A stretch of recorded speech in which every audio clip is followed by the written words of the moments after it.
Israel अब बचने वाला नहीं है, क्योंकि ईरान एक ऐसा ड्रोन तैयार कर रहा है जिसमें कई मिसाइलें लगाई गई हैं, और अगर इस ड्रोन से हमला करता है ईरान, तो आप यकीन मानिए इजराइल पूरी तरीके से तबाह हो जाएगा। दुनिया के 153 मुल्क ऐसे हैं जो फिलिस्तीन के साथ खड़े हैं, और हुती ने तो अब खुलेआम ऐलान कर दिया है, नेतन्याहू तुम बचने वाले नहीं हो, और अब आर्थिक रूप से इजराइल लगातार कमजोर होता हुआ दिखाई दे रहा है। पूरी जानकारी आगे मैं विस्तार से वीडियो में बताऊंगा। नमस्कार, मेरा नाम है नवीन कुमार नंदन और आप देख रहे हैं नेशनल दस्तक। सबसे पहले मैं आपको क्रूर शासक की तस्वीर दिखाना चाहता हूं। क्रूर शासक कौन है? ये आदमी है, इसका नाम नेतन्याहू है। इसको घमंड था, अहंकार था, ये सोचता था कि ये फिलिस्तीन को कुछ ही दिनों में धूल चटा देगा, लेकिन ऐसा नहीं हुआ। फिलिस्तीन के पास गोला, बम, बारूद, हथियार, मिसाइल, ड्रोन कुछ भी नहीं है। फिर भी निहत्था फिलिस्तीन इजराइल से लड़ाई लड़ रहा है, और आजादी के बहुत ही ज्यादा करीब फिलिस्तीन पहुंच गया है, क्योंकि फिलिस्तीन के साथ दुनिया के 153 प्लस कंट्रीज साथ हैं। देखिए, इजराइल को निशाना बनाने वाला है ईरान। मिसाइल से लैस किया कर्रार ड्रोन, मिडिल ईस्ट में बड़ा खतरा। इंडिया टीवी आगे लिखता है, इजराइल और हमास में जंग के बीच ईरान, जो कि इजराइल को कई बार हमले की चेतावनी दे चुका है, अब अपनी सैन्य क्षमता को तेजी से बढ़ा रहा है। ईरान ने अपने कर्रार ड्रोन में माजिद मिसाइल को लैस किया है। सवाल यही उठ रहा है कि कहीं ईरान कोई हमले का बड़ा कदम तो नहीं उठाने जा रहा है, और अगर कदम उठाया गया इजराइल मिट्टी में मिल जाएगा। इंडिया टीवी आगे लिखता है, खबर को विस्तार से बताता है, इजराइल और हमास में जंग के बीच ईरान अपनी ताकत में लगातार बढ़ोतरी कर रहा है। ईरान, जो कि इजराइल को कई बार हमले के लिए चेतावनी दे चुका है, उस ईरान ने हवा से हवा में वार करने वाली माजिद मिसाइल से लैस कर्रार फाइटर ड्रोन का अनावरण किया है। इजराइल को दी गई चेतावनी के बीच ईरान का अपने लड़ाकू ड्रोन को मिसाइल से लैस करना इस बात का प्रश्न खड़ा कर रहा है, कहीं ईरान भी तो जंग में नहीं कूदने जा रहा है। ईरान की मीडिया के अनुसार ये ड्रोन अब ईरान की वायु रक्षा इकाइयों में आधिकारिक तौर पर शामिल हो गए हैं। तेहरान में खातम अल अंबिया वायु रक्षा अकादमी में एक टेलीविजन समारोह के दौरान ईरानी सेना ने इस ड्रोन का प्रदर्शन किया। ये ड्रोन काफ़ी शक्तिशाली है, और 12 से ज़्यादा कर्रार ड्रोन देश की सीमा पर तैनात किए जाएंगे। ईरान की ओर से कहा गया है कि ये ड्रोन उनकी सेना की ताकत में काफ़ी इजाफा करेंगे। अब आपके मन में एक सवाल होगा कि ये कर्रार ड्रोन है क्या? इसके बारे में भी मैं आपको बता देता हूं इंडिया टीवी के हवाले से। इंडिया टीवी लिखता है, ईरानी सेना का दावा है कि कर्रार ड्रोन 1000 किलोमीटर तक हवा में मार सकता है। इसके अलावा भी कई इसमें खूबियां हैं। कर्रार के अनावरण के बाद ईरान की सेना के commander in chief general Abdul Rahim Mousavi ने कहा, दुश्मनों को अपनी रणनीतियों पर फिर से विचार करना होगा, क्योंकि ईरानी सेनाएं पहले से ज़्यादा शक्तिशाली हो गई हैं। जनवरी 2021 में ईरानी सेना ने हवा से हवा में मार करने वाली अजर-खश मिसाइल का उपयोग करके एक डमी लक्ष्य को नष्ट करके कर्रार ड्रोन की क्षमता का प्रदर्शन किया था। यानी 1000 किलोमीटर के रेंज को कवर कर सकता है, मार सकता है जो भी लोग रहेंगे।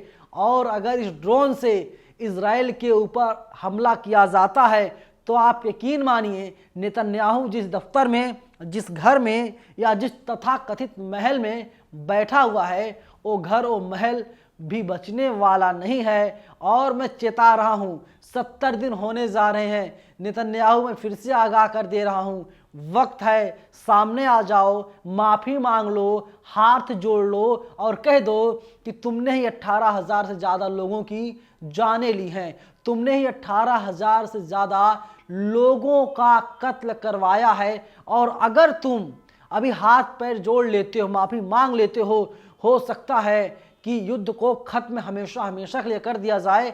लेकिन अगर तुम अपनी बात पर अडिग रहोगे तो ये तुम मान लो, तुम जान लो, समझ लो कि तुम्हारा नष्ट होना पूरी तरीके से तय है।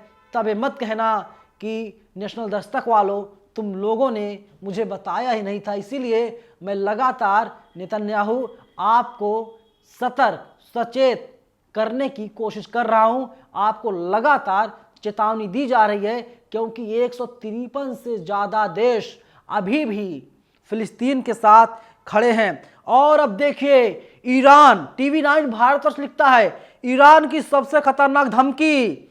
10 दिसंबर को क्या हुआ था? सभी देशों को हूती की चेतावनी, लाल सागर में हूती का आतंक है। 26 नवंबर को इजरायली जहाज टैंक सेंट्रल पार्क को अगवा किया गया था। 9 नवंबर को MQ-9 रीपर ड्रोन मार गिराने का दावा किया गया था। 20 अक्टूबर इजराइल पर मिसाइल दागी गई थी। और अब वही देखिए इजराइल के एलियट पोर्ट पूरी तरीके से खाली करा दिया गया है। और खाली किसने कराया है? इजराइल ने कराया, नेतन्याहू ने कराया है। और वहीं बड़ी खबर सामने आ रही है कि हूती धमकी से पोर्ट का 85% मुनाफा खत्म हो गया है। यानी पहले इजराइल अगर 100 रुपए कमा रहा था, अब वो सिर्फ 15 रुपए कमा रहा है, क्योंकि इजराइल का लगातार नुकसान हो रहा है, घाटा हो रहा है और अब बचने वाला नहीं है। हूती को लेकर अमेरिका इजराइल में जो है कि तनातनी हो गई है। यानी हूती लगातार धमकी दे रहा, किसको? इजराइल को। अमेरिका बीच में आया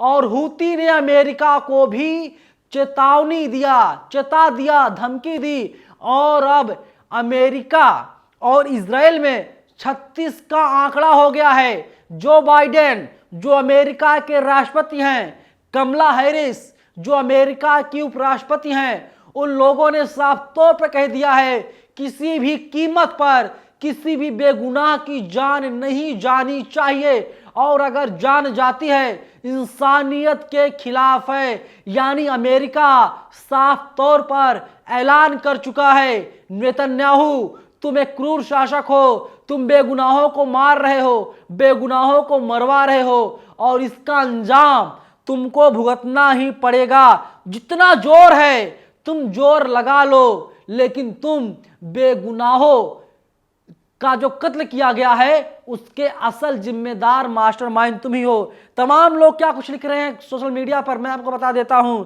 एक्स पर लिखते हैं वाजिद खान, ब्रेकिंग न्यूज, कताइब अल कसम मुजाहिदीन ने P-29 मिसाइल से सैनिकों से भरे एक यहूदी सैन्य वाहन को पूरी तरह से जला दिया। 5 यहूदी सैनिक जला दिए गए। वाजिद खान का दूसरा पोस्ट है, एक्स पर लिखते हैं, इंसानी मदद के लिए गाजा में जाने वाली गाड़ियों पर इजराइल हमले कर रहा था, अब यमन उन जहाज पर हमले कर रहा है जो इजराइल जा रहे हैं, इजराइल से आ रहे हैं। और अब इजराइल संयुक्त राष्ट्र के सामने गिड़गिड़ा रहा है।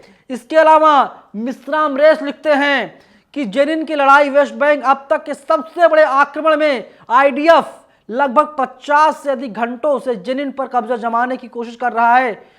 सिनेमा चौराहे और पूर्वी क्षेत्रों में फिलिस्तीन रेजिडेंस और IDF के बीच भीषण सशस्त्र झड़पें हो रही हैं। 13 साल के एक बीमार लड़के सहित 8 फिलिस्तीनी नागरिक मारे जा चुके हैं, दर्जनों घायल हैं, 150 से अधिक लोगों का अपहरण किया जा चुका है। यानी लोगों को मरवा रहा है, अभी भी ये सुधरने का नाम नहीं ले रहा। और वहीं सबसे बड़ी खबर जो निकल के सामने आई है, एक्स पर पोस्ट किया है सदब आफरीन ने लिखा, इजराइल द्वारा किए गए भारी भरकम से अल जजीरा के पत्रकार मोमेन अल शराफी के परिवार के 21 सदस्य शहीद हो गए। शहीदों में माता पिता भाई बहन भी शामिल हैं। मरने वालों में कई लोग डॉक्टर थे, इंजीनियर थे, पत्रकार फिर भी रिपोर्टिंग कर रहा है। यानी इजराइल अब पत्रकारों को निशाना बना रहा है। जो लोग सच खबर, सही खबर फैलाने की कोशिश, बताने की कोशिश कर रहे थे, यानी नेतन्याहू पूरी तरीके से डरा हुआ है, सहमा हुआ है। और जिस बात का उसे अहंकार था घमंड था, वो अहंकार और घमंड अब टूटता हुआ दिखाई दे रहा है। और नेतन्याहू का जो आखिरी समय है वो बहुत ही ज़्यादा पास है और फिलिस्तीन बहुत ही जल्द आज़ाद होने वाला। इसीलिए पूरी दुनिया के जितने मुसलमान हैं वे लोग खुश हैं और कह रहे हैं कि इंसानियत की जीत होने जा रही है। और अब तो इजराइल अपने सैनिकों को खुद मरवा रहा है। खबरें आई थी 20 से ज़्यादा सैनिकों को इजराइल अब तक मरवा चुका, अपने ही सैनिकों को। आप सोचिए, एक क्रूर शासक नहीं तो क्या है। और पूरी दुनिया में लगातार इजराइल के खिलाफ आंदोलन चल ही रहा है। फिलहाल इस वीडियो को हम यहीं पर ख़त्म करते हैं। वीडियो को आपने आखिर तक देखा, इसके लिए आपका बहुत बहुत शुक्रिया। नेशनल दस्तक की आपसे गुजारिश है कि अगर इसको बचाना चाहते हैं तो नेशनल दस्तक को सब्सक्राइब करने के लिए रेड कलर के सब्सक्राइब बटन को दबाएं, फिर बेल आइकन की घंटी दबाएं। नेशनल दस्तक को बचाने के लिए बहुत जरूरी है कि हर खबर को शेयर करें, लाइक करें, कमेंट जरूर करें।